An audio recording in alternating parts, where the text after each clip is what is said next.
مهدي انا تدري بيا ما اكل هاي الاكلات ترى دفتهن قنبر. مهدي حبيبي يجي اخوي يدرس فلازم ندلله. زينب حبيبتي تدري انا ما عندي، يعني اخوك يدرس على راسي، بس يعني ندلله مثلا شو نجيب له؟ راح من الحسين، يعني انت خابرتي وما قلتي لي. ما يصير زينب، احنا جاي نتونس، يعني شنو سالفتك؟ مهدي يعني اخويا بعد يجي يعني اشترينا رجع له اقول له ارجع. مهدي يعني احنا تونا مخطوبين و1000 دينار ما بجيبك انا بحل. ايش بيه زينب؟ ترى حظك خوش زلمه، وعيب عليك تحكي هذا الحكي، انا اخوك ترى ما شاهته.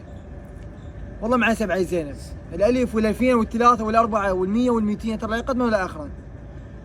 انتبه على كامل زينب، اخوك انا ما شاهته واحبه واعزه، فانتبه لكلامك، انا وسهلا باخوك. ولك تمشي ولك هذه مو استوني اشتريت لك؟